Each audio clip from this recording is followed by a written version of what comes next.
Welcome back. Welcome back. This is the CCA podcast, CCA Calisthenics. I'm your boy Q France, the man behind the scenes, of course, my man John McLeod. And today we have one of the leaders of Team Sparta, Barbarian Gold Wings alumni, your boy Snoop. What's happening, Snoop? Q, what it do, bro? I'm cool, man. Just recouping, still recouping. Oh, you still recouping from the birthday, plus coming off of an eventful weekend. Yeah, Eventful weekend. man. Absolutely, man. Blessings, blessings, blessings on blessings. Another year of life and just a dope weekend, like you said. Absolutely. So, of course, we got to shout out Pushing Way for sponsoring each and every time. Go to www.com. Pushing Way, www.pushingway.com to get all your fitness apparel and equipment needs. Now, let's get right into it. Where'd you get the name Snoop? Nice. So we just jump in there. So in high school, I went to Andrew Jackson High School in Queens. I remember it was Valentine's Day. And you know those Walgreens, those Snoops holding the heart candies. Yeah. Those was the cheap go-tos all the time. So this girl, I remember her name was Lisa. She got it for me, and I used to put it in my book bag, like those string book bags back then. I put it with the Snoopy head sticking out. So I used to walk around high school with that. This is like in 10th grade. So everyone started calling me Snoopy because of that. And we just stuck with it. Like, all right, I guess my name's Snoop now. So 10th grade, what am I? How old am I in 10th grade? Maybe 14, 15? Uh-huh. So from 14, 15, that's where the name Snoop came from. And now it's just, a lot of people think it's because of the rapper Snoop. Snoop is short for Snoopy, the Charlie Brown character. I had to get that one out. I think I knew a version of that by asking some people around you, and it always came back to Snoopy, so I had to get that confirmation. Yeah, a lot of people don't know that. Only my high school, if somebody calls me Ant, because my name is Anthony, if somebody calls me Ant, that means they knew me from way before. If you call me Snoop or Snoopy, that means I either know you from high school on up. All right, so now, when did fitness, including sports, become like a major part of your life? Oh, from maybe 5 years old. I went to this church, Grace. It was in St. Albans, Queens, Grace United Methodist Church, and they had a basketball team. So it was more of a learning program. So I played in that for as long as I can remember. Actually, the DJ from March Madness, he played on that team with me. That's how long I've known him. Wow. From 5 years old. So I was big in basketball. Basketball was life. I played junior high school, and college basketball. So I remember this like it was yesterday. In high school and college, I slacked off a little bit because, that's the age where you're trying to impress girls. You're trying to work for money. I fell off from the craft of basketball. I got back to it, and a lot of people that I was better than got better than me while I was, chasing girls. So I remember like it was yesterday. I was playing basketball in LA Fitness, and there was a dude. My advantage was always my speed. I was always the fastest, quickest person on court. There was this kid that was my size, my height, everything. He was quicker than me, and he was stronger, but he did not look stronger than me. He was just like almost like what I am now. That's what he was. I couldn't do nothing with this guy, Q. Like nothing. He had me on lock. I couldn't stop him from scoring. I couldn't score on him. And it was a reality check. Like, I need to get stronger. So I actually started working out for basketball. And then once I got into working out, that's when I started to realize, because, once you hit like 30, 31, that high 20s basketball, you don't recover from them ankle sprains as fast anymore. Not at all. So when I realized working out was a sport in itself, that calisthenics was a sport, I switched. I said, basketball, you're my first love. I love you, but this is safer because I see 60-year-olds doing it. You know, Right. basketball, you retire at like 35, and I'm 30. I'm 36 now. That's right. So fast forward to the first time I met you in Blink in Queens, Jamaica Yeah. Avenue. Yep. Through Shells. I mean, I met Shells and then first, and then he introduced me to you. When I first met you, how much time from the day I met you to you guys decided to come up with Team Sparta? Was it So I tell this story every chance I get of how I met you, because you are actually the very first person in the calisthenics community that I met in person. right? I used to work on Jamaica Avenue, and I used to go to Jamaica Blink on my lunch break. So that's where I ran across Shells and his brother Shy at the time, Mm-hmm. and Mm-hmm. they were the Spartans, because he used to say that we train like Spartans. It was never an official team, but I remember I used to go there and I was just envious. And one day I just went up to him like, "Yo, man, y'all are dope. Can I work out with y'all?" And he was like, "Yeah, sure, come on in." And when I was on the bar, because I remember I was very beginner. I would be lucky. 5 pulls were a career high for me, and I had a bad experience in the gym with, the meatheads, the workout, the guys that lift 350 for one and grunt. So I had a bad experience where this big brolic dude came up to me and just kind of was basically like, "Move, I'm trying to work out. You're wasting my time." So I already had a stigma with this workout stuff, because I'm from Brooklyn. I don't know how to react to stuff like that. So when I'm doing pull-ups and I see this bald head brolic dude coming towards me, so it gave me flashbacks like, "Oh, here we go again." But it turned out to be you, and you came over to give me pointers. So Right. I was like, okay, that was actually the day I decided that calisthenics is where I need to be, because this guy don't know me from a hole in the wall. He don't know me at all. I'm thinking you coming over with that same energy that the weightlifter did. And then I started doing my research in calisthenics and really understood the brotherhood, each one teach one. And that's why I try to do that based off of the first time I met you. So I don't know if I ever told you that, but thank you for that, bro. Like, that really shaped how I act when it comes to calisthenics. Man, I appreciate that, because I remember I always talk about when I met you all and like how you guys came together and formed Team Sparta and had all of these women working out. And then that first year when you all showed up to Pull Apart Gym, and I was like proud. I was like, yo, Yeah, I told these guys about Pull Apart Gym. They yeah, showed up yeah. in force. Like they So showed up in so force. So back to your question. So at the time when you met us, we was just working out together. There was no team. There was no anything. Shortly after I met you, because Shells, he knew people. I didn't know anybody. I'm just a guy coming on my lunch break from my security job to try to get some kind of workout in, because I just want stronger for basketball. Mm-hmm. So I met JR from Beast Yeah. Mode, and he came in. The first day I met him, I didn't even know who this man was. He just punched me in my stomach while I was on the bar. And I looked around like, what just happened? I'm looking around like, I'm thinking, are we about to jump this guy? Like, what? And it turns out, he knew Shells. He knew I was with Shells. So he just, it was, I wanted to keep it core tight when you're on the bar. And to this day, I keep my core tight on the Yeah. bar. So that from that experience, learning from JR, finding out about you being part of Brotherhood, him being part of Beast Mode, and Shells now was chasing to become a barbarian. Shells was who I looked up to, who I would ask him every day, when you going to work out? Like, because he's the first person that I witnessed with my eyes do like a muscle up. Right. So I seen it on YouTube before, I seen it, but it's different when you see it in person. So I always idolized Shells. Shout out to Shells. And then when I met you and you did it too, it was just like, I gotta learn this move. So now he would tell me about barbarians and Zeph, the cleanliness.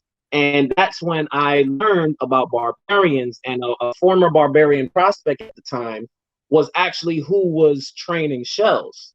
Right. So now we learning about the structure and the team and everything. So, I tell this story. I just spoke to Shells about. I mean, I just spoke to Zeph about this just the other day.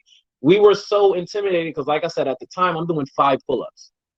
I'm looking at a video of Zeph doing a God set 50 into a muscle up into 50 dips. I don't even belong in the same room as you, my man. Like in my mind.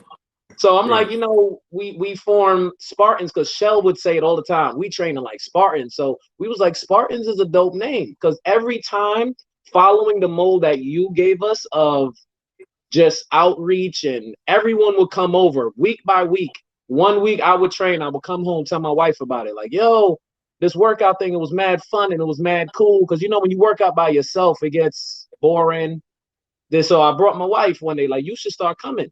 She came because they already had like 3 girls and like 2 guys that were doing it. So week Right. by week, one person would come up to us in the gym, like, hey, what are y'all doing over here? Can I join? We like, yeah, come on in.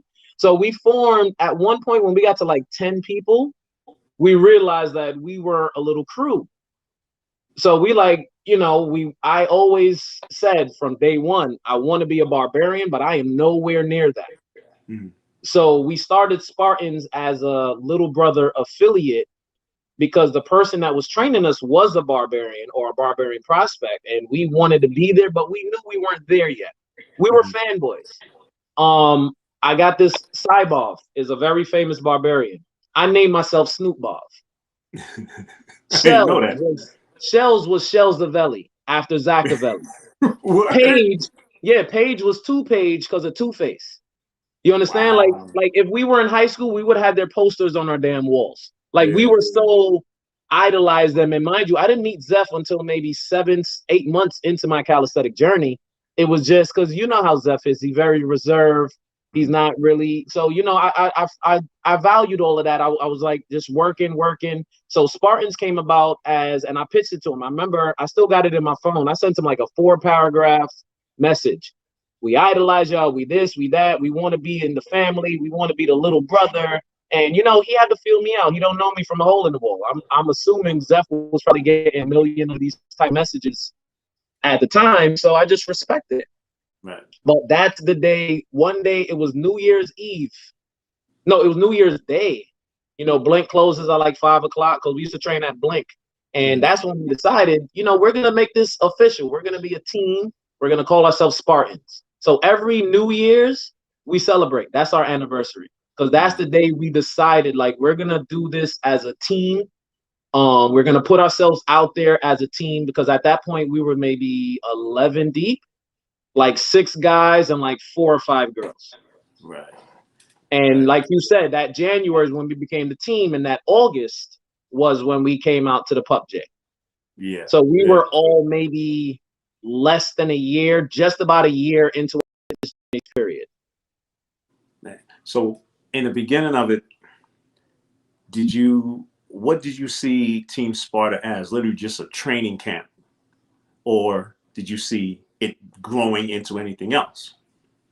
For me, it was just, like I said, I'm born and raised in sports, in team activities. And with Sparta, it was like you see, when I played basketball, shout out to Puda, shout out to Mule, like I played with my brothers, you know, like now I was doing the same thing with the workout because Shells, his spirit, it felt like I knew him forever. You know, like we just blended. I brought my wife in. He brought her little brother in. I brought Puda and them in, who are my close friends. So everything was a referral. Everybody that came in was, I would just come back. Like Puda would see me like, yo, Snoop, you looking kind of great. No, matter of fact, not Puda, because Puda was with me from day one. But some people that I knew would see me like, yo, you getting strong? Yeah, I work out with these guys in Jamaica. You should come in. And I'll introduce them to Shells like, yo, this is my friend from back. And then like, so everybody was I don't like I knew you forever. So for me, it was an outlet because, you know, at the time I was working a security job in a homeless shelter. I'm getting threatened every day. like, you know, it was one of those things where it was just like, I was looking forward to my lunch break every day just to kind of hang out with them. And we were just working out with ourselves. We would compete with each other to the point where we started to realize like, yo, we're getting pretty good at this, especially the women. because we noticed that, Chris, we noticed that a lot of women.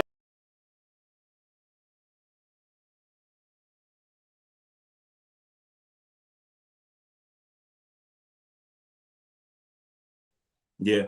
And we just realized, like, that's why you said we were intimidated because it was still the first year, but we took the leap. Like, you know what, Paige and Keita, we want our name out there. We want everyone to know that we are a crew. So, me and Shells did the, no, me alone did the men's competition. Shells was supposed to do it, but he had something came up, and then we put the girls out there. But that was the day, and then Paige happened to win. She won first place in her.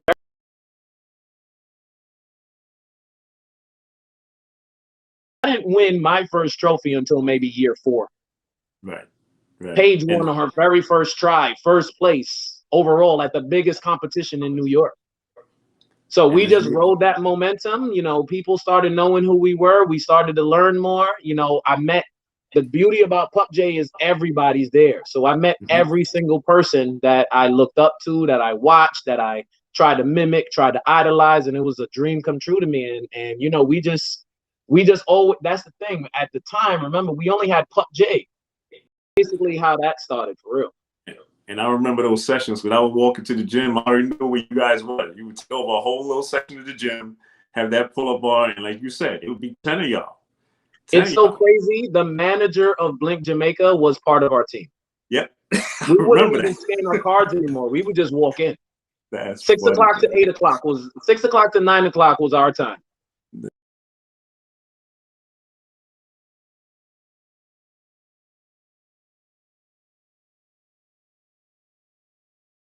That was part of some of those sessions. It was some good times. It was some good times.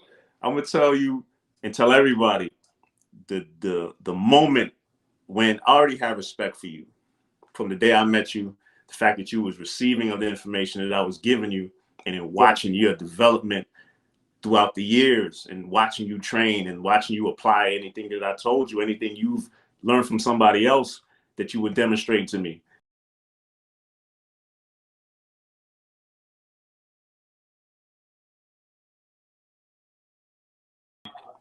So Facebook, everybody knows, answering stuff on Facebook. It was something about your form or something like that.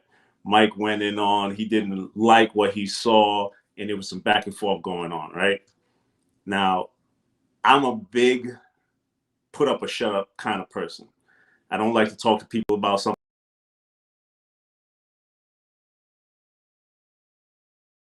on my team this. So I was mad at Mike for going back and forth on social media. And I was like, yo, pick a date and a time and let's make this happen. And you said, yeah, okay, I'll be there. And I remember that day when you planned it. It was at Lincoln Terrace Park. Soul was there.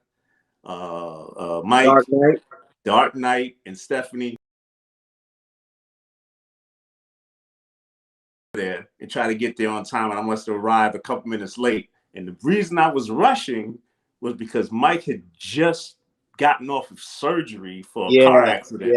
He had internal bleeding. He had broken ribs, his clavicle. So he was still healing. I wanted to make sure that the routine was not going to affect his recovery. His injury. Right? Right. But again, brotherhood rule is you start a challenge, you have to end the challenge. And that was the reason why Dark Knight was there. Dark Knight was ready to take Mike's spot in case Mike said he couldn't do it. Right? I'm straight up and down. I went against Rascal from the Barbarians, who's now my teammate. Every one pull-up I did, he did 5. I got murdered in that head-to-head. So now, in this year, this isn't it for competition. I need to practice speed. I had a very bad tendency. I got the CrossFit. I was rowing, right? Because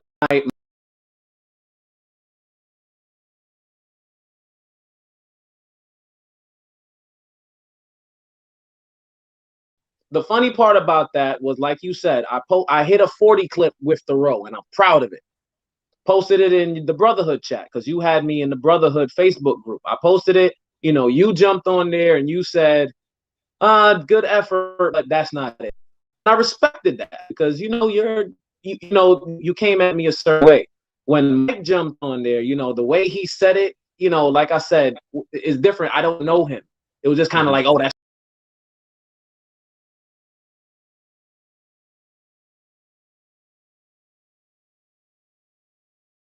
with Shells a few days before, and I was with Shells, and Mike was there. So we saw Mike a few days before, and I'm watching him train, and he's talking to Shells. He don't know me, he knows Shells. So they're talking, and I'm working out, and so in my mind, I'm like, wait, this is the guy we just